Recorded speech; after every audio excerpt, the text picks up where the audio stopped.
This summit has taken place in an environment very different from that of the previous 7 summits of the leaders of the G20. First, this is the first of all of the leaders' summits that has occurred in an environment that's not marked by an acute global or regional crisis. In fact, the Europeans are busy portraying this situation in Europe as very much a post-crisis environment, and not even recognizing the still significant risks that exist in Europe.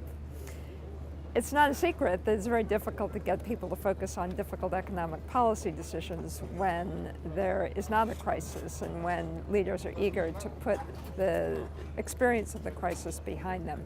But it is regrettable that there hasn't been any appetite for an action-oriented retrospective on the depth of the 2008-2009 crisis or the length of the European crisis, and what might have been the causes underlying them, how to fix them so that they won't reoccur in future crises.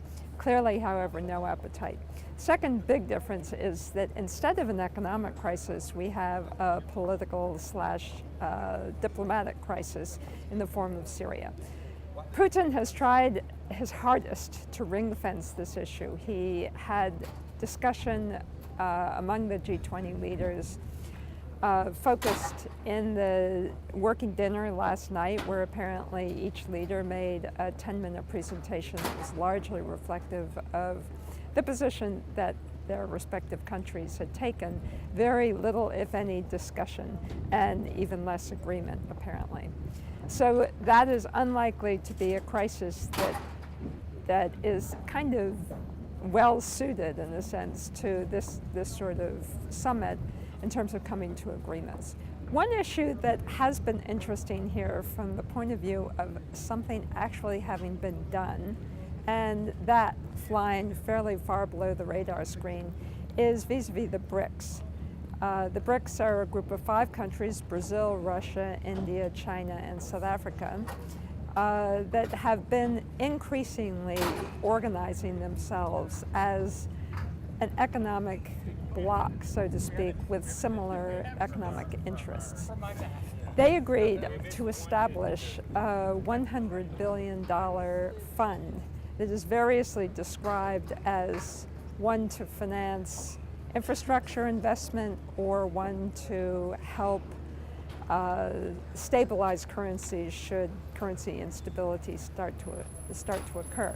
In some senses, this is a slap in the face to the Bretton Woods institutions, to the World Bank and the IMF, for the delay in changing the voting shares in the IMF to give more weight to those countries that have experienced very rapid growth in the last decades.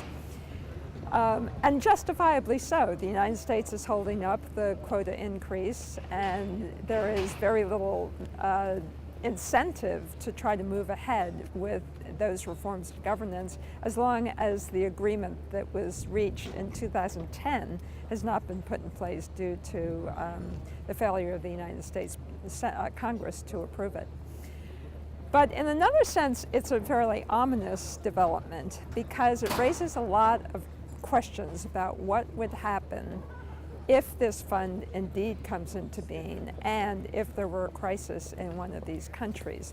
We've seen through the European experience that it's very difficult when the IMF has to coordinate with regional powers in the event of a currency crisis.